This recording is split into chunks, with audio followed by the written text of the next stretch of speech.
As we mentioned, we're starting with our guests. So our guests, we have two guests who are joining us virtually. We have Rein Paulsen, who is the Food and Agriculture Organization's Director of Office of Emergencies and Resilience. He's joining us, if I'm not mistaken, from Rome. Also joining us from Rome is Jean-Martin Bauer, who is WFP's Director of Food Security and Nutrition Analysis Service. And we have here in person from UNICEF, we have Samir Elhawary, who is the Acting Deputy Director of Emergency Programs. And they will brief you. I think the subject of today's briefing is a secret to no one. They will brief you on the findings of the IPC report on Gaza. So let me start right away and give the floor to FAO, to Rein. Go ahead. Thank you so much. I hope you hear me well. Yes. Thank you. The analysis released today by the IPC is the latest acute food security and malnutrition analysis covering the Gaza Strip. It confirms the worst case scenario of famine is now occurring. Currently, famine, IPC Phase 5, exists in Gaza Governorate. And across the Gaza Strip as a whole, over 500,000 people are facing catastrophic conditions. And another just over 1 million people, some 54% of the population, are facing what's classified as emergency phase 4. By the end of September this year, September 2025, famine is projected to further expand to the governorates of Deir el-Balah and Khan Yunis.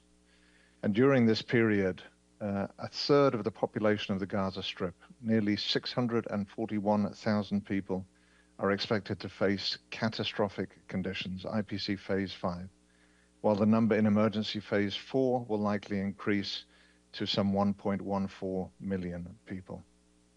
I would also flag that conditions in the North Gaza Governorate, with an estimated population of about 120,000 people, are estimated to be as severe, if not worse, than in Gaza Governorate.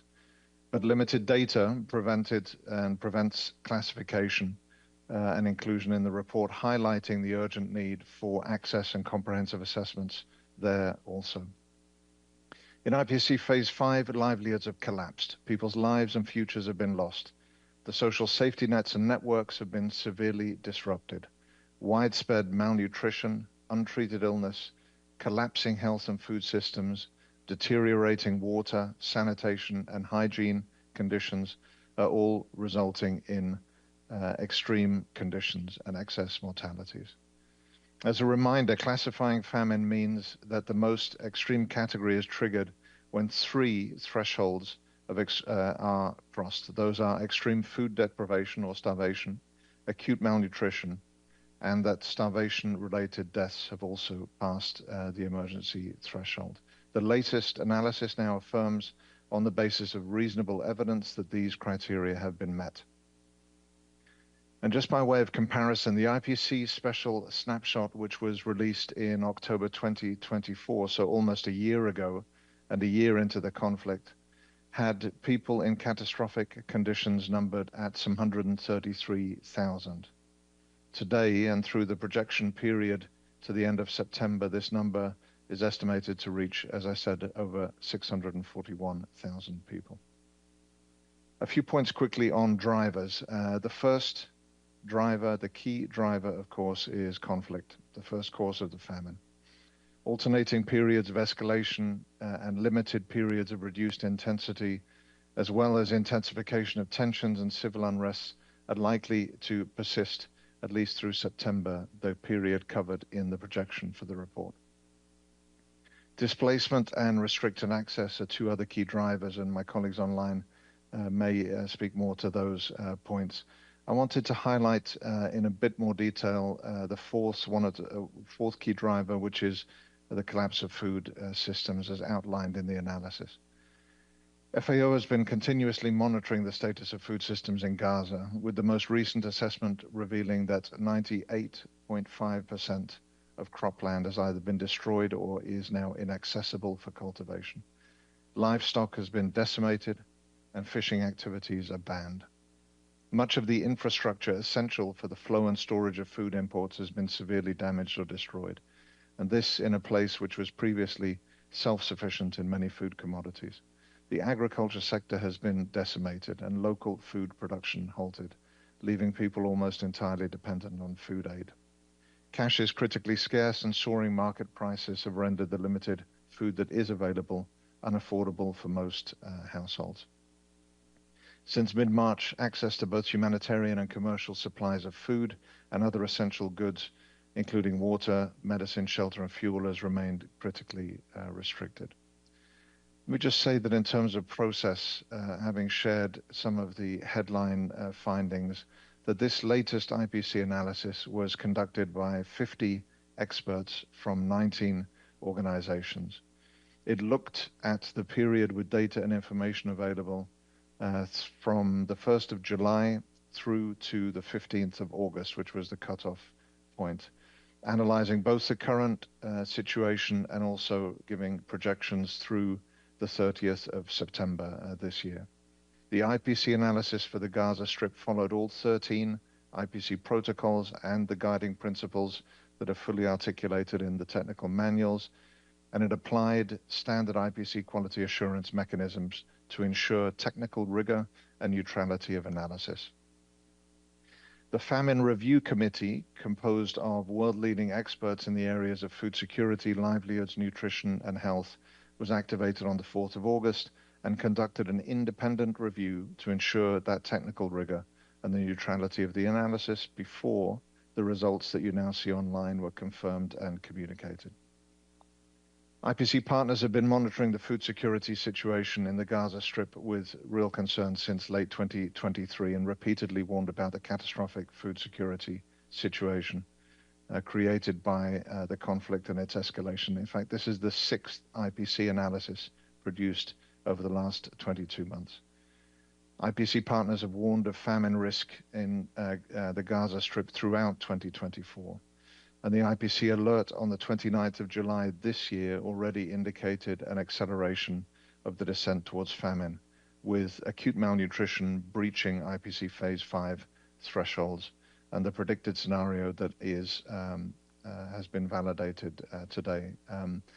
Before handing to my colleagues for their additional complementary information and comments, let me just make one key point. This latest analysis outlines in clear detail the scale, the nature, and the magnitude of the famine unfolding. And I would simply stress and underscore that the message of the analysis that you read in the report is that we are in a race against time, that every effort must be made for immediate and decisive action to prevent further loss of life and alleviate suffering. Thank you very much. Thank you. Let me now give the floor to Jean-Martin from WFP. Thank you.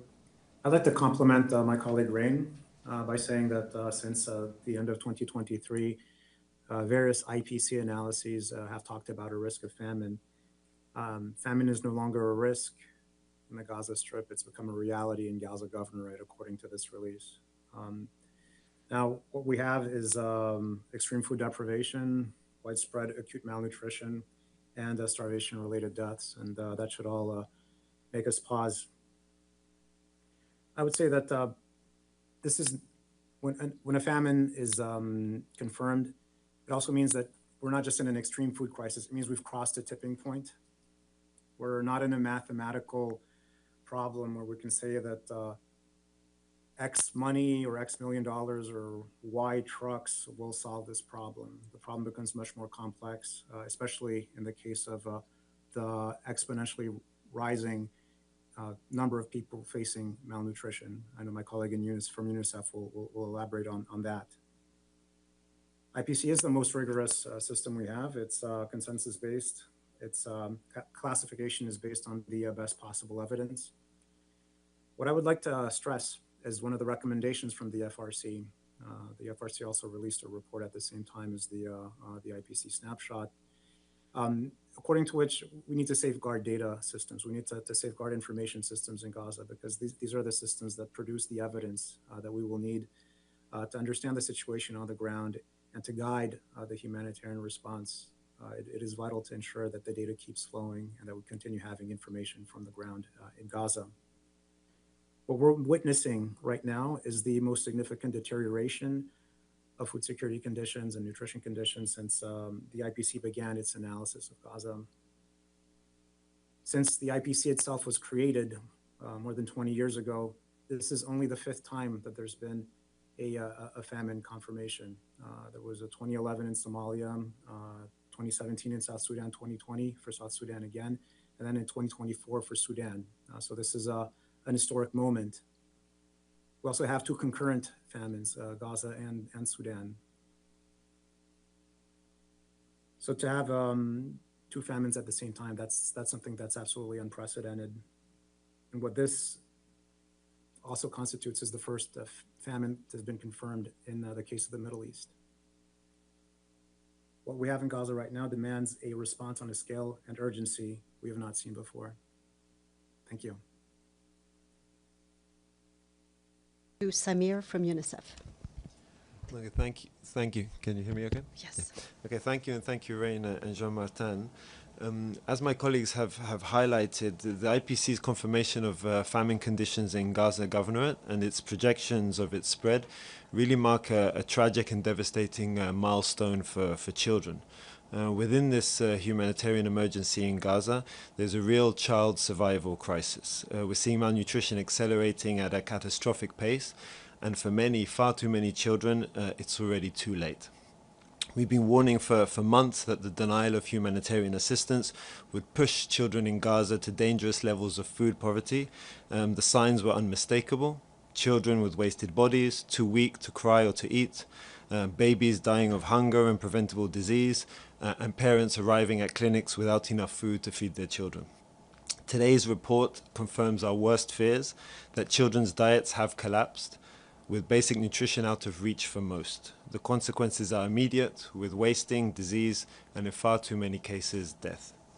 Last month alone, approximately 13,000 children in Gaza were identified as acutely malnourished. That's the highest monthly figure ever recorded since the beginning of the war, and it's a 6-fold increase since the beginning of this year. Nearly 1 in 4 of these children are suffering from severe acute malnutrition, which is the deadliest form of malnutrition and can result in death if not treated. Now, behind these numbers are real suffering and lives shattered. Children like 2-year-old Mariam, who my colleagues met at Nasser Hospital in Khan Yunis, visibly exhausted, weighing less than half the average for her age, and her mother alarmed at her deterioration over the last few months. And it's important to emphasize that children are starving not because food doesn't exist, but because aid cannot reach them in time. They are additionally vulnerable as the health system is collapsing, safe water is scarce, and diseases like diarrhea and respiratory infections, which are normally mild for most children, are now life-threatening due to malnutrition. Mothers are facing impossible choices. Yesterday, my colleagues met with a mother, Atwa, in Deir el-Balah, 7 months pregnant, malnourished, with a 2-year-old and a 1-year-old. The 1-year-old boy is malnourished because Atwa has little ability to feed her child, let alone herself. As a result, in June and July, nearly 40% of pregnant and breastfeeding women are estimated to be acutely malnourished, with 1 in 5 babies born underweight or prematurely. Now, despite these overwhelming needs, access has remained dangerously constrained in Gaza today. The nutritious supplies that UNICEF has been able to bring in over the last few weeks, including infant formula and therapeutic food, are only enough for a few thousand people for less than 1 month. So nowhere near enough to be able to scale up and respond to the overwhelming need. We cannot let famine become a death sentence for more of Gaza's children. This is not inevitable, and as we saw during the ceasefire in February earlier this year, when access improves, lives can be saved. So what do children in Gaza need today? Well, it's simple. 1 is an immediate and sustained ceasefire, including the release of all hostages, safe and unimpeded humanitarian access for the delivery of multi-sector humanitarian aid and services, but also commercial supplies, both at scale and across all governorates, and immediate actions to ensure their protection, safety and well-being in line with their obligations under international humanitarian law. As my colleague Rein highlighted, this really is a race against time, against starvation, and every hour matters. Now we must collectively act to protect the youngest victims of this conflict.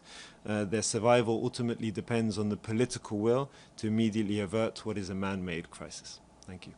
Thank you. Let us now turn to questions. I will start with Edie. Please tell us also who you are addressing your question to. Thank you all very much on behalf of the United Nations Correspondents Association for doing this briefing. My name is Edith Lederer from the Associated Press. And I have two questions, and whoever feels like answering is fine. First, does the confirmation of famine change anything? And secondly, what is the plan if Israel takes Gaza City? How can the United Nations help thousands of people who are going to be forced to flee? And has there been any discussion about this with the Israelis? Thank you.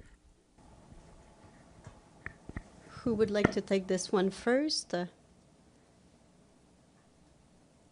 Jean-Martin, go ahead.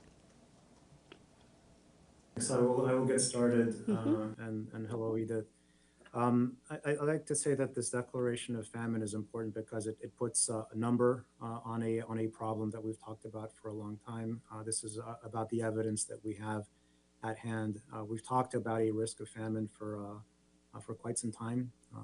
Rein said that this is the sixth time there's an analysis published by the IPC during this crisis. The fact that we're now able to confirm that a famine is now taking place is significant in its own right because we're all here today. We're talking about the problem, and hopefully that will prompt action. But of course, a famine declaration is only significant insofar as it drives action. And what we hope today is that the attention of the world is once again on Gaza to support the response that's so needed.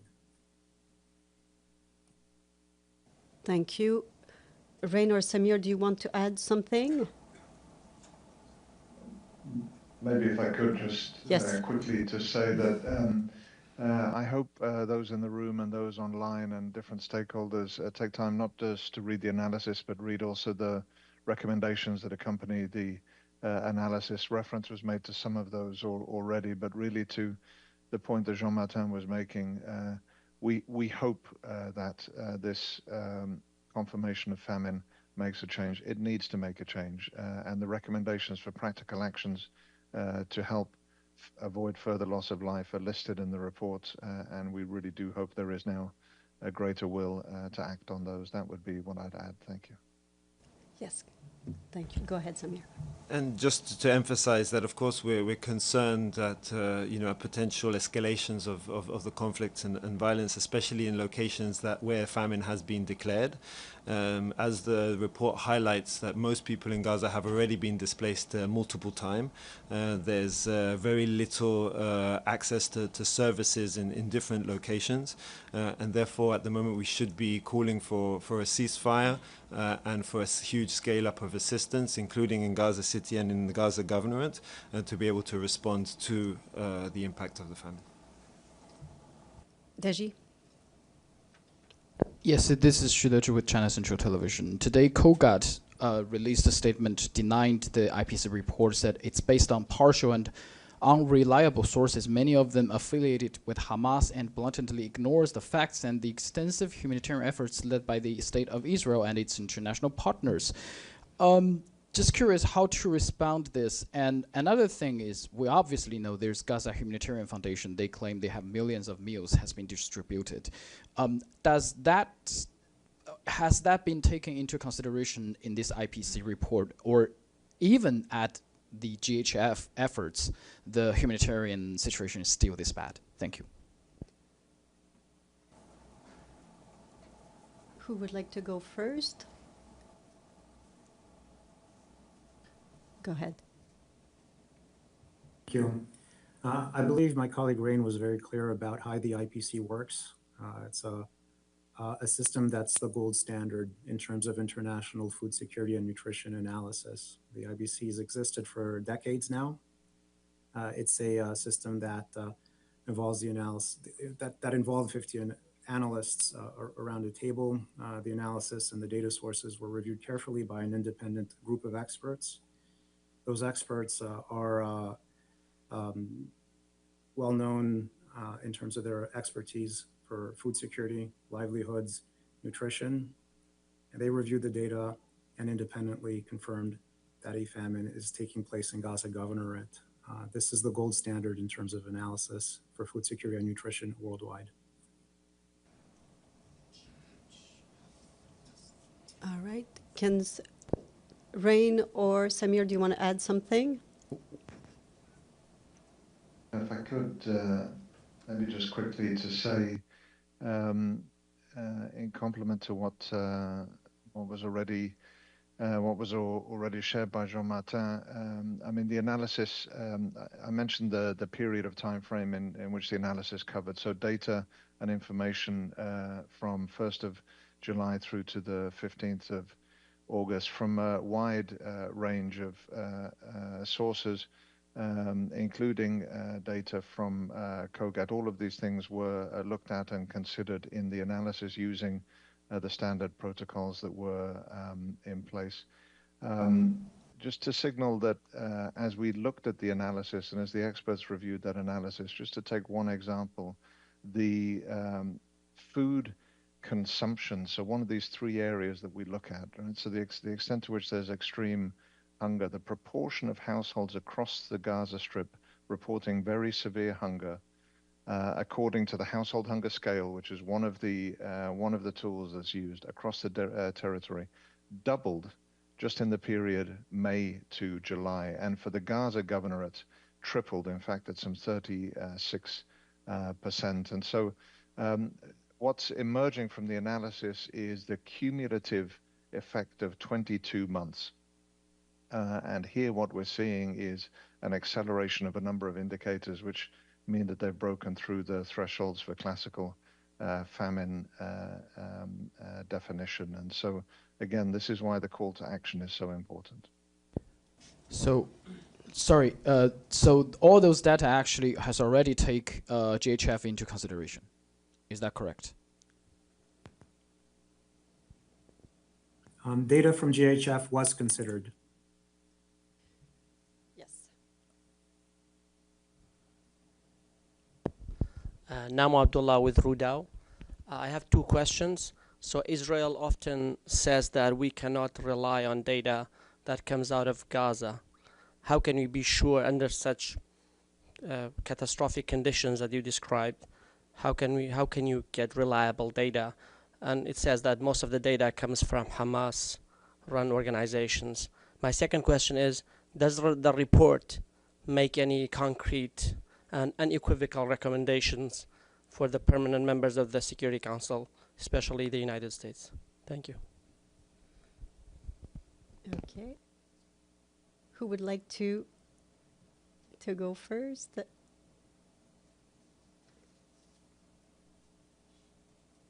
I mean, maybe if I just kick off on the issue of the data sources. I mean, I touched on this a little bit, but again, there's a variety of data sources that are used. Some of this is through interviews that are conducted using a mechanism called CATI. Some of this is coming from assessments that are being done by partners on the ground, physically measuring the circumference of upper arms of malnourished or children suspected to be malnourished. Some of it comes from other information analysis from operational partners, as wide a variety of sources as possible, precisely to be able to triangulate. But again, it followed all of our standard IPC protocols for analysis. And as Jean-Martin said, these protocols and the process around IPC analysis is the gold standard for determining the nature and scope and scale of acute food insecurity globally. To my understanding, just on this final question, There are no specific recommendations that target Security Council members in particular. There are recommendations to stakeholders generally applicable to both political and operational actors. Very good.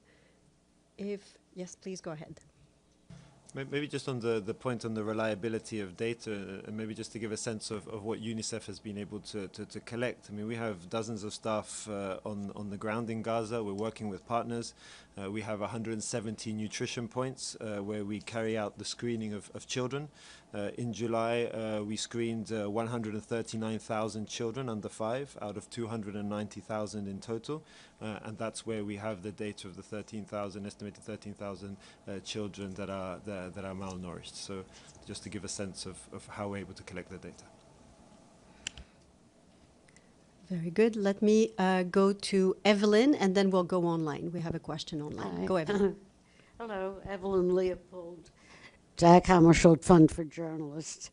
You've gone through a great length to prove how your research is done carefully and the concepts you've used for it.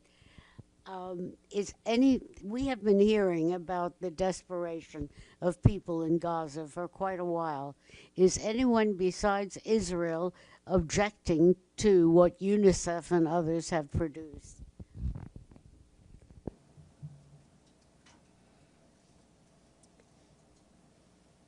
Who could take it?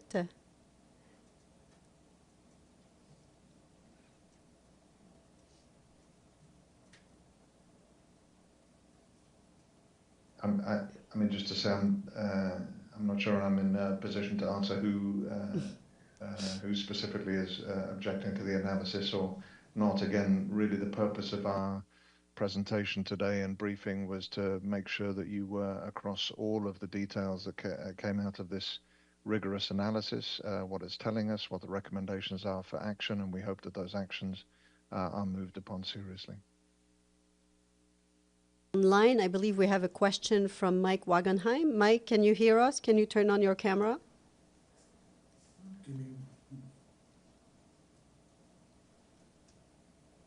Yes. Hi. Okay, go ahead. Hi. Thank you, gentlemen, for doing this briefing today. Appreciate the time. Mr. Paulsen said at the top, there's 3 thresholds that need to be met in order to declare a famine, and one of those is mortality rates. Now, I understand there's precedent for taking liberties with mortality rates, that if there's historical evidence, data to show that it's likely that it has been met, that you can assume that it has been met, even though the data might not reflect that. It seems in this case, especially since there are no numbers that I can find in the snapshot released today, I'm trying to understand how the third metric, the mortality metric, how it was decided that it's been met. The publicly released data so far is about 30 times lower than what the metric is for mortality rates in order to declare a famine. How did you arrive at the mortality rate being met at famine conditions when the public data is 30 times lower than that? Can you explain that? Should we go to Jean-Martin or Rein or? Yeah, Jean-Martin, go ahead. No, I'd like to reassure Mike that no liberties were taken with any data here. What happened for mortality is that there's evidence of collapsing health systems, untreated illnesses, a surge in child disease, and all that's combined with widespread malnutrition. And because of that, the report concludes that famine thresholds have been exceeded in the case of Gaza City. That's explained in a little bit more detail in the FRC reports. You've got 2 documents, the snapshot, the FRC report, and more information is available there. The key factor here is also again, the exponential increase in child malnutrition in Gaza Governorate and specifically in Gaza City. The prevalence of acute malnutrition amongst children has tripled between May and July. When you have that exponential increase, it means that there's also an exponential increase in mortality risk. So that's how the determination was made for mortality. The decision to classify Gaza Governorate as a famine, as an area where famine is taking place, therefore relies on the evaluation of the food consumption indicator, which itself is the people who are below that threshold. That number's tripled between May and July, as Rein explained previously. It's the malnutrition indicator, again, the number of malnourished children that's tripled between May and July, and that analysis of mortality, which I just explained.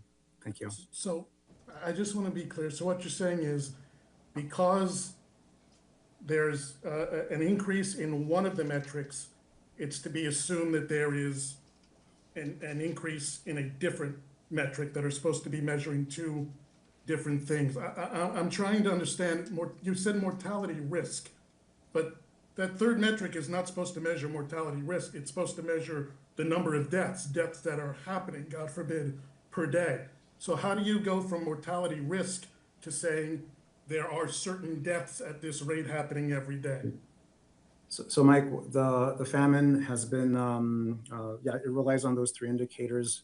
The indicator we use for nutrition is mid-upper arm circumference, and it is very clear that there is a tight correlation between mid-upper arm circumference and mortality.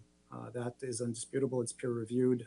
That's why we feel confident that that's a good indication of the problems taking place in Gaza. But again, remember, it's not just that one indicator. There's also a collapse in the health system.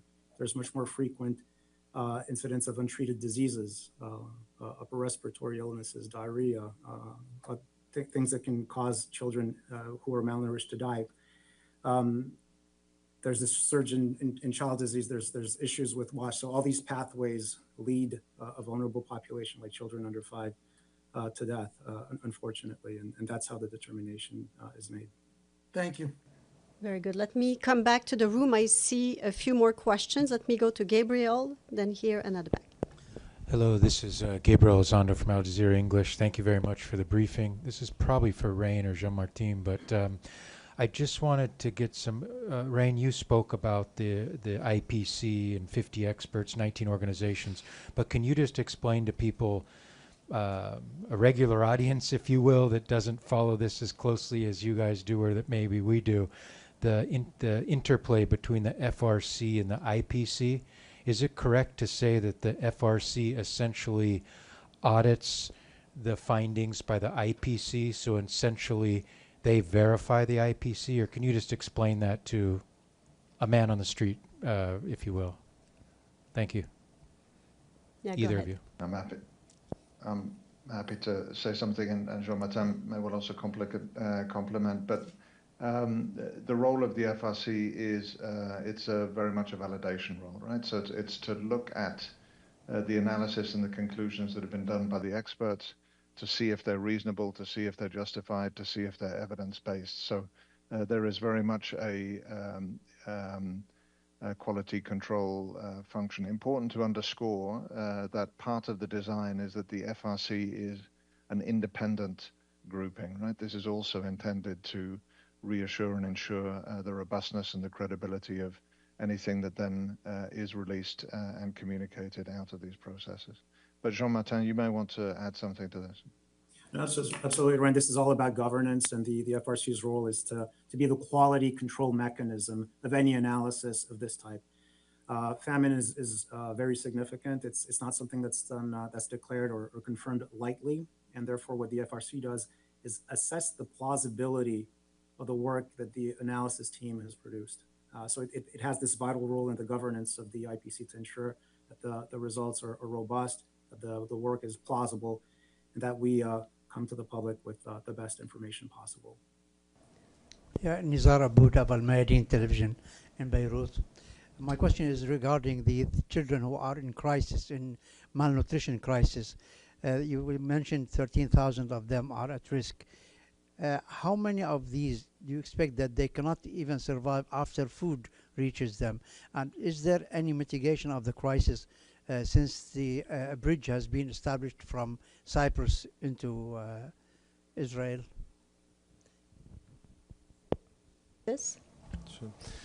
No, so I mean what the children that are diagnosed with malnutrition and severe acute malnutrition, I mean it's not just an issue of increasing the availability and access of food in the Gaza Strip. It's also about ensuring they can get the right treatment, that they can go to nutrition centers, they can get the therapeutic feeding, and also get the appropriate health care. So really what we're calling for is a real scaling up of not just one type of assistance, but really multi-sectoral assistance. You know, we need to see an increase in food, we need to see an increase in nutrition support, we need to see an increase in access to safe water for the health system and basic essential services. And without that immediate scale up, we're going to see more loss of life, and that's really what we're calling for. We have seen very modest improvements of some assistance going in, but it's clearly way below what's needed. And as I highlighted, you know, the nutrition supplies that UNICEF has been able to bring in over the last few weeks is enough to treat only thousands of children for one month. And therefore, in order to address the scale that we're seeing, we need to see a much larger increase of assistance, and for that we need to see really a ceasefire. Thank you. Let me take one final question and then we will wrap up. Yeah, go ahead. This is Minglu from China Daily. My question is more to Samir or Rein. So my question is try to understand what comes after the declaration of famine. The IPC declaration will not trigger legal or treaty obligations. And we also know that the UN right now is under very tight budget. Is there any mechanism within the UN system to follow up to support? Who should take this one first? Rein, do you want to take this one or? So, I mean, maybe let me say the following: the classification of famine that was done through the IPC analysis and that was validated by the Famine Review Committee, and the recommendations for action that are listed in the report are really the mechanism for taking forward work and action in response to what's emerging from the analysis. And again, there's clearly been a continuum in both the analysis and the recommendations through the 6 different reviews that have been done by the IPC over the last 22 months. So there are also, and I would encourage everyone to take time to read the 66 some pages of the FRC report that's online in detail. It provides compelling reading in terms of the situation and context, and also around recommendations for action to different stakeholders. But really, these recommendations for action are what we're hoping to be able to move forward on. We know how to prevent famine. We know how to respond to famine once it's emerged. It requires certain things, and as Samir and Jean-Martin have both said, and as we've said clearly in the and is said clearly in the report, there's a prerequisite fundamentally, which is around a ceasefire, access that is safe and sustainable, and an ability to operate at scale. And I would say in the recommendations, you will also see that reference is made not just to what's required in terms of humanitarian action, but with the collapse of the systems that we've heard about on the health side, on the water side, on the food system side, scale and action and access from the commercial and private sector is absolutely indispensable also to reversing this situation. But again, we're in a race against time, and it's incumbent on all of us to do what we can. Thank you so much. Let me, if no one wants to add anything else, let me thank our 3 guests. We had Rein Paulsen, FAO's Director of Office of Emergency and Resilience, Jean-Martin Bauer, who is WFP's Director of Food Security and Nutrition Analysis, and with us, Samir Elhawary, who is UNICEF's Acting Deputy Director of Emergency Programs. Thank you so much to all 3 of you for joining us today.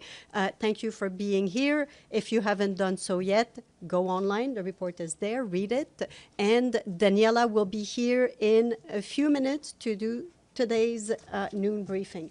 Thank you so much.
Good afternoon.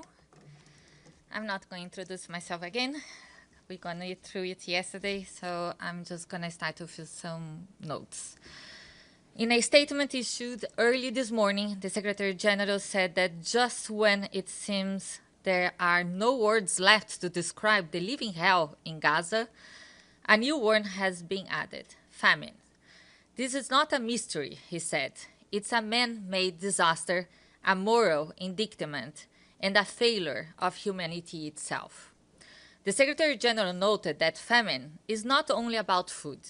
It's the deliberate collapse of the systems needed for human survival.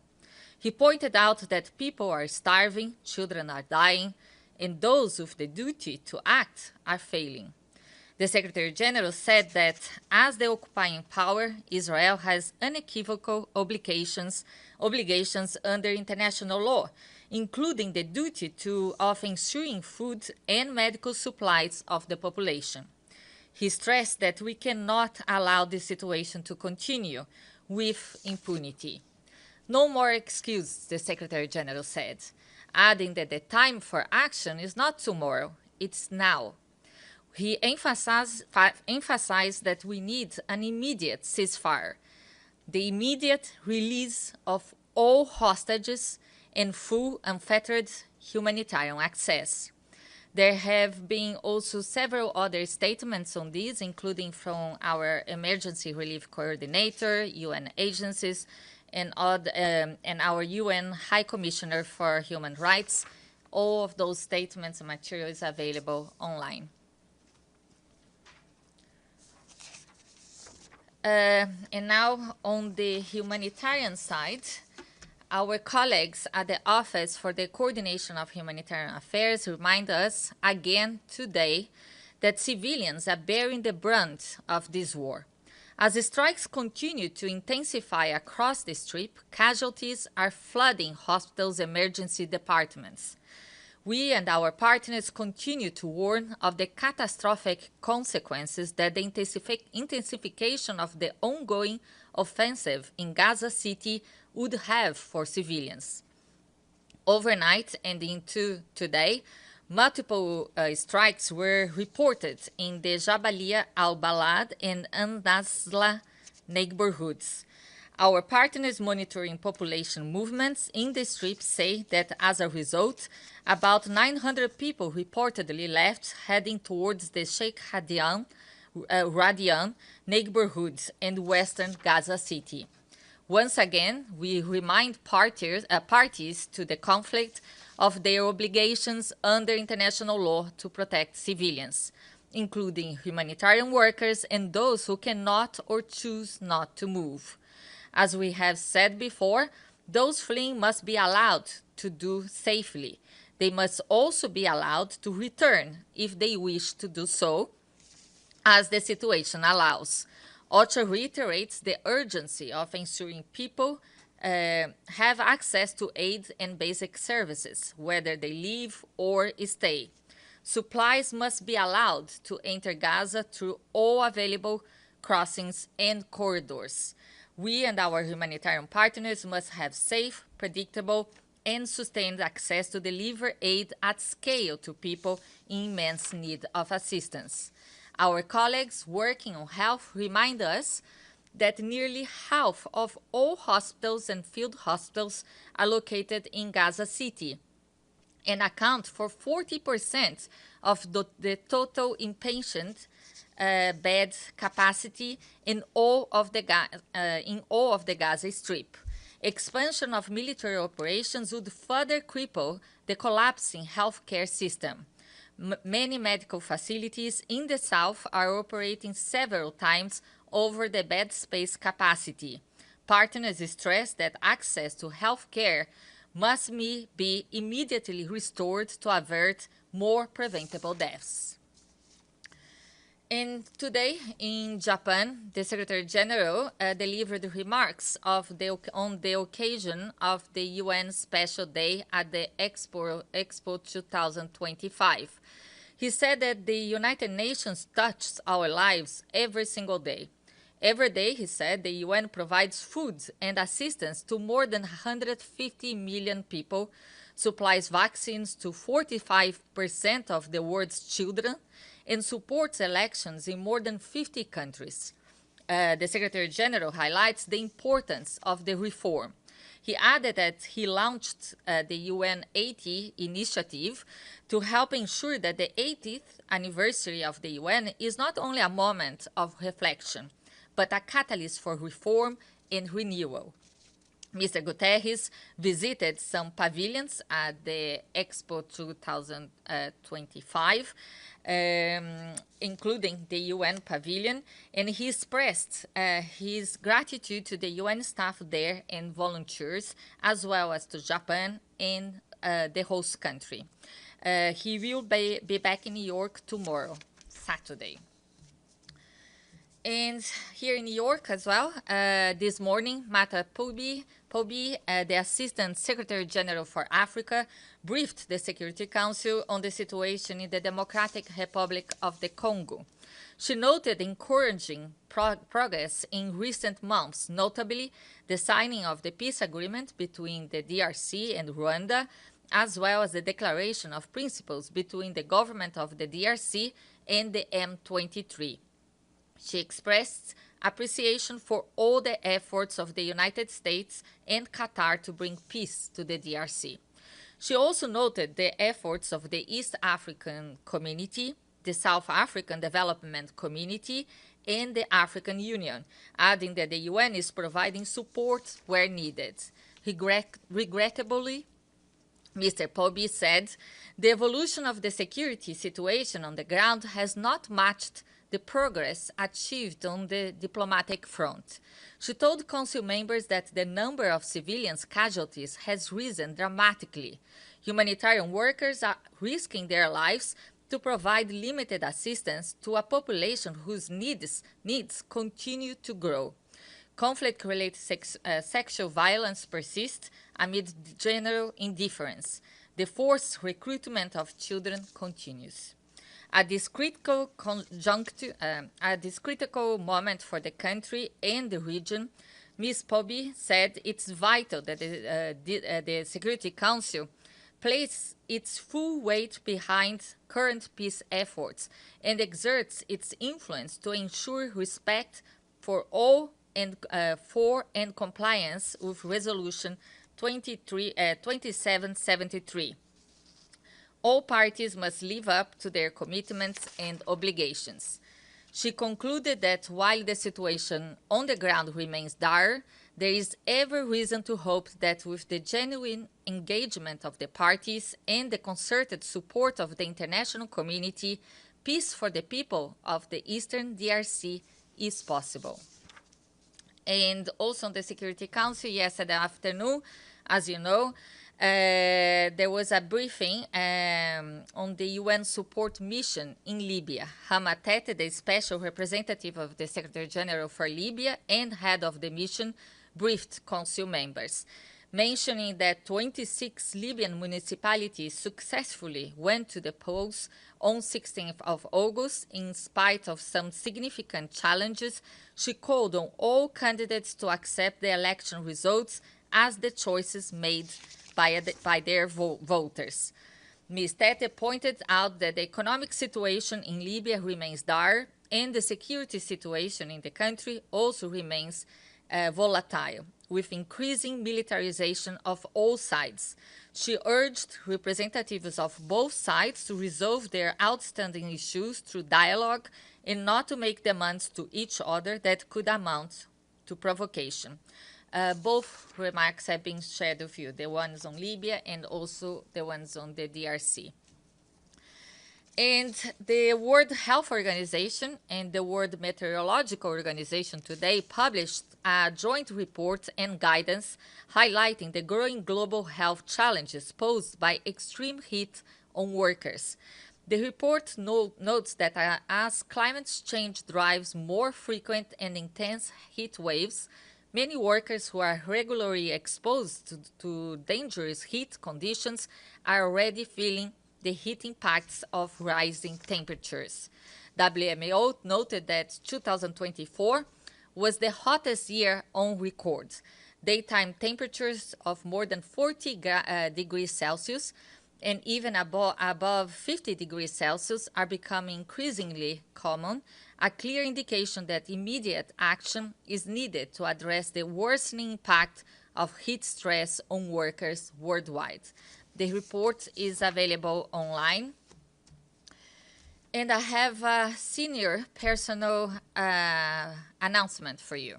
Today, the Secretary General is appointing Chalok Beyani of Zambia as the Special Advisor on the Prevention of Genocide.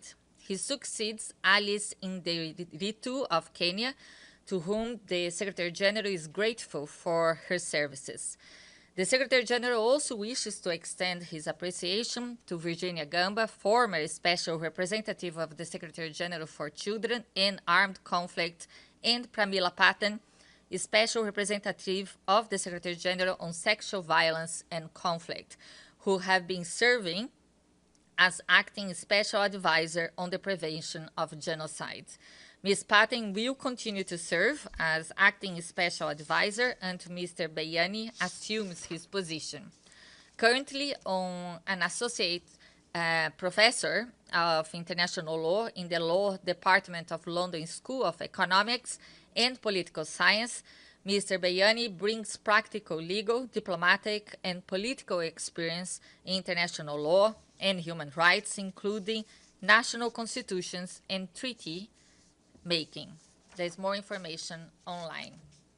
And I have one last note. We have a couple of international days to flag. Today is the International Day commemorating the victims of acts of violence based on religion or belief. In his message for the day, the Secretary General says that around the world, individuals and communities face violence based on religion or beliefs, stressing that we must confront this threat head-on and stand together to build a world where diversity is celebrated and everyone can live in safety and dignity. And tomorrow is the International Day for Remembrance of the Slave Trade and its abolition. It's a day that's intended to inscribe the tragedy of the slave trade in the memory of all people. Okay, that's it from me. Do we have any questions today? Oh, I was thinking I almost thought I was getting away with this on Friday. Please, go ahead. Hi, so it's Eric with Kyoto News, Japanese News Wire. Thank you. Does the SG plan any actions in response to these two concurrent famines that the IPC has raised? What I have on the SG is what I told you that he said on his statement, okay? But I think this is just another reminder of what we have been saying here from this podium for months, that we need this conflict to stop. Okay, we need people to stop the guns, and we need unimpeded humanitarian access to Gaza, with all the crossings open, and also, like he said on his statement, the unconditional release of the hostages. Is he considering, for example, a meeting of the Security Council, calling for one? I don't have any information on that at this point. Do we have any other further questions? No? Okay, so have a good afternoon, everyone, and not so happy, but and enjoy your weekend. Thank you so much, everyone.